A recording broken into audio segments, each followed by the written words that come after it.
Aku bangun pagi, mendahului mentari. Aku bangun pagi, mengejar air yang berlari. Alam mengajarkan segalanya. Dengan alam, aku harus berbagi. Dengan alam, aku bisa bernyanyi.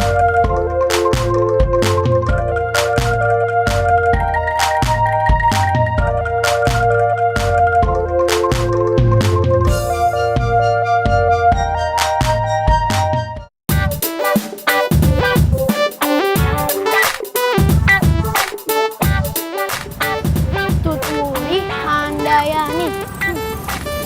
Hai Sobat Anak Indonesia, perkenalkan namaku Zaki.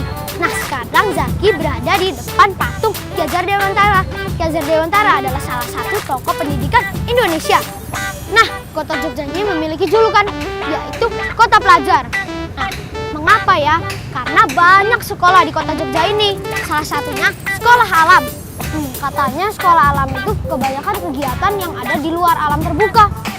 Zaki jadi penasaran. Teman-teman penasaran kan pasti? Yuk kita cari tahu. Tahu tidak teman-teman, kenapa Ki Hajar Dewantara menyebut sekolah sebagai taman? Artinya sekolah sebagai tempat bermain atau tempat belajar. Kini ada model sekolah dengan cara alamiah yang biasa disebut dengan sekolah alam. Cara belajar murid-muridnya berbeda dengan sekolah umum lainnya. Pada dasarnya sekolah alam adalah model sekolah yang menggunakan alam sebagai media utama pembelajaran. Jadi anak-anak bisa belajar dari semua makhluk yang ada di alam semesta, terutama dengan lingkungan di sekitar sekolah mereka. Murid sekolah alam akan lebih dekat dengan alam, karena suasana dan sarana sekolahnya memang dibuat natural atau asli.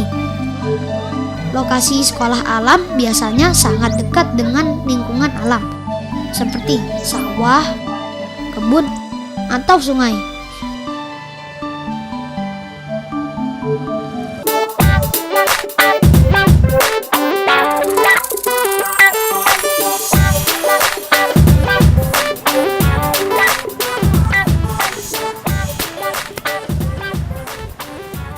Mas, ini ada kegiatan apa ini, Mas? Kalau ini mau ngadain outbound. Wah, terus lompat dari sini gitu, Mas? Enggak, ini nanti kalau turun biar nggak jatuh pakai pengaman. Oh, kayaknya asik nih. Zaki ke sana dulu ya, Mas, ke Nurul Islam. Sip.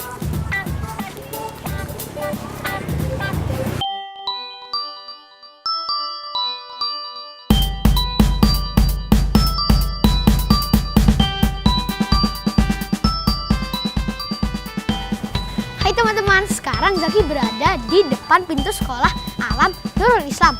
Nah, katanya sih kegiatan yang sekolah alam itu kebanyakan di alam terbuka. Seperti apa ya kegiatannya? Yuk kita langsung masuk.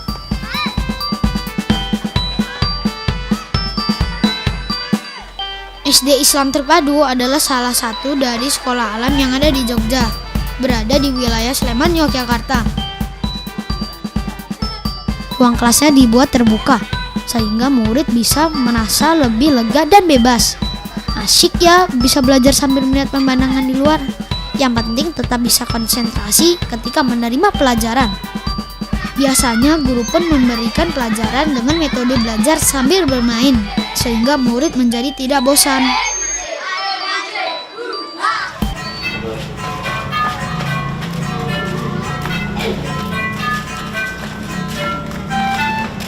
Assalamualaikum Pak. Waalaikumsalam. Ini siapa ya? Ini Zaki Pak. Ah, Zaki boleh nggak Pak lihat-lihat kegiatan di sekolah Nurul Islam ini? boleh. Kebetulan di sana ada outbound. Outbound, Di sana. kalau gitu Zaki boleh ikut outboundnya nggak Pak? Boleh. Silakan, itu ditunggu sama anak-anak di sana. Ya udah, Kalau mau Zaki ikut. ke sana dulu ya Oh, Pak. Boleh, langsung Makasih. aja. Oke.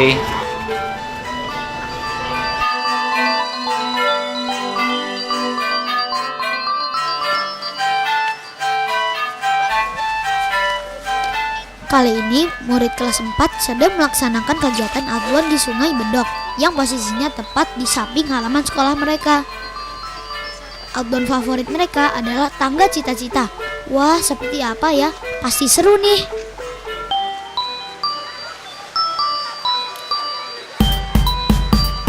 Nah, kita sudah sampai di lokasi Sungai Bedok. Untuk melakukan outbound ini, murid harus didampingi oleh guru yang sudah berpengalaman.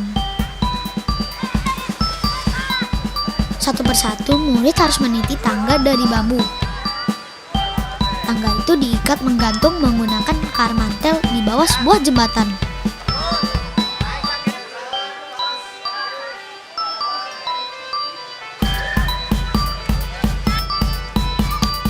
Wah, Zaki harus ikut mencoba nih.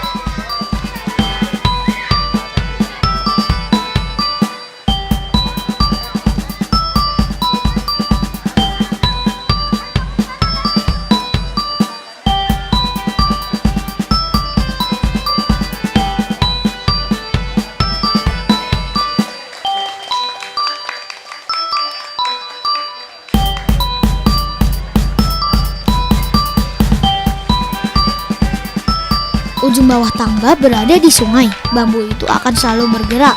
Untuk mengendalikannya ada 4 buah tali sebagai penahan yang harus ditarik saat ada yang menaikinya.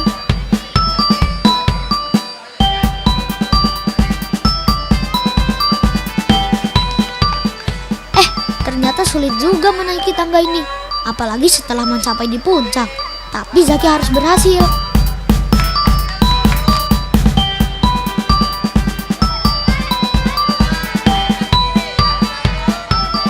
Kemudian murid harus berhasil meraih benda yang digantung di atasnya. Diibaratkan adalah cita-cita yang harus diraih. Dalam mencapai cita-cita, kita harus semangat belajar dan kompak dengan teman-teman kita.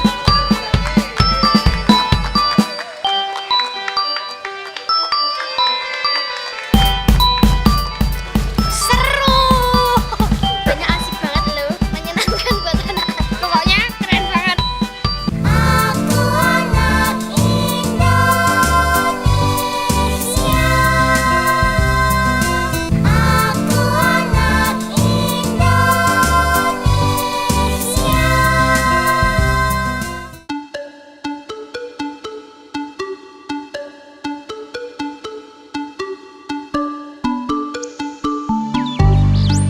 Penggunaan alam sebagai media belajar bertujuan agar murid lebih peduli dengan lingkungan dan bisa menerapkan pengetahuan yang dipelajari. Cara belajar mereka dengan melalui pengalaman. Jika mengalaminya secara langsung, maka murid akan belajar lebih bersemangat dan tidak membosankan. Sekarang, mereka akan belajar membuat pupuk organik. Yang dilakukan pertama kali oleh para siswa adalah melakukan pemungutan pemilahan sampah yang berada di sekitar sekolah. Sampah organik berupa daun-daun yang berguguran di area sekolah Alam Jogja.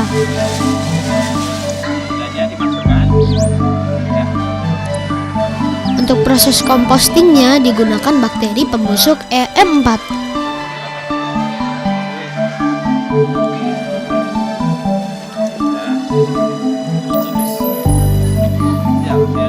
Sampah dimasukkan dalam tabung yang sebelumnya dicampuri dengan bakteri EM4 hingga merata. Kemudian didiamkan selama 1 minggu. Setelah itu pupuk organik ini sudah bisa digunakan.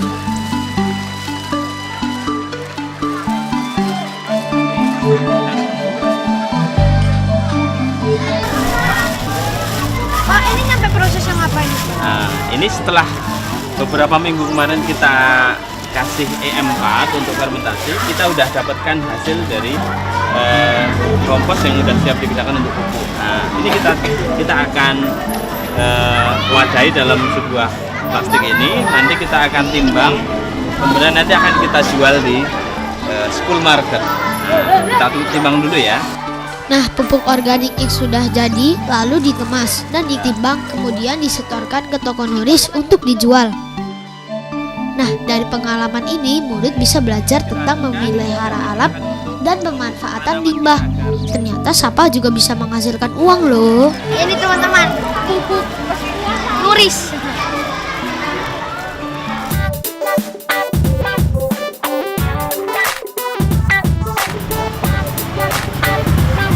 Nah, Zaki, pupuk yang sudah kita bikin tadi dan kita bungkus, sekarang kita jual di nuris market ini.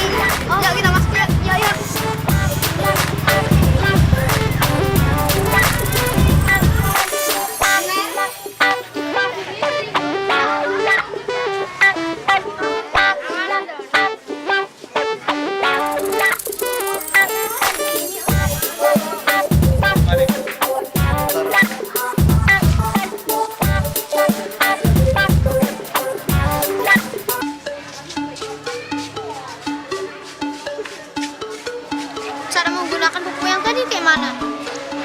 Yang tadi kita bikin itu, yang pupuknya kita campurkan dengan tanah, 1 cengkak saja. Lalu campurkan, campur. Kalau sudah tercampur, kita masukkan ke pot.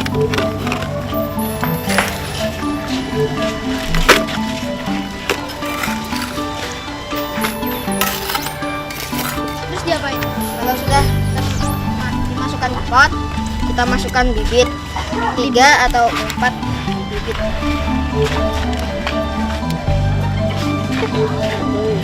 Kalau sudah dimasukkan, kita tutup lagi. Tutup sedikit saja. Kalau sudah, dikasih air.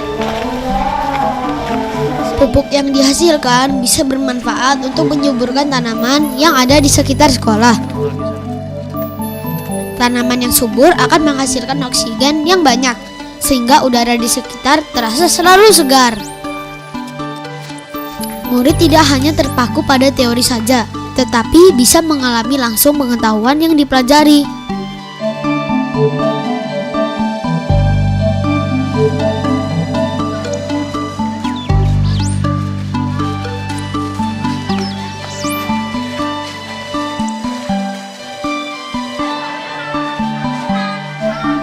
Selain itu, siswa juga bisa belajar memelihara tanaman, sekaligus memelihara ikan dengan cara aquaponik.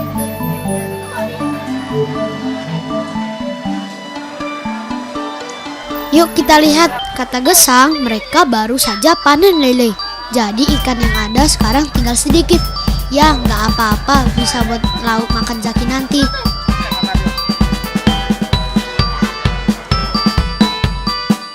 Nah teman-teman, tempat ini bisa dimanfaatkan untuk sayuran, tapi juga bisa kita manfaatkan untuk kolam ikan. Kalau panen, kita bisa panen 2. Jadi 1 tumbuhan dan sayuran, satunya lagi kita bisa panen ikan. Makasih ya Gesang ikannya.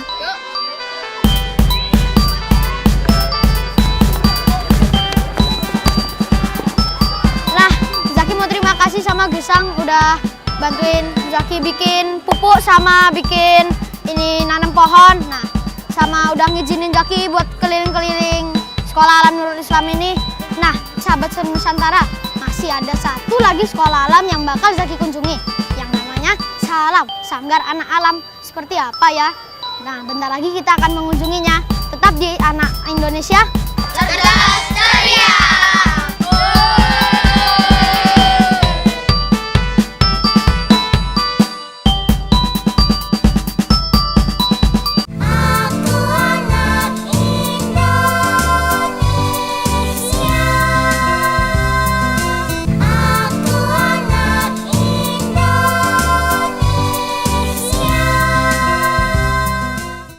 Sekolah alam bisa menjadi pilihan cara belajar bagi murid atau anak-anak di Jogja. Kali ini Zaki akan mengunjungi salah satu sekolah alam yang ada di kota Jogja bagian timur. Nah teman-teman, tadi kita sudah berkeliling di Sekolah Alam Nurul Islam. Sekarang Zaki berada di Salam atau bisa disebut Sanggar Anak Alam. Seperti apa sih di dalamnya? Yuk kita langsung masuk.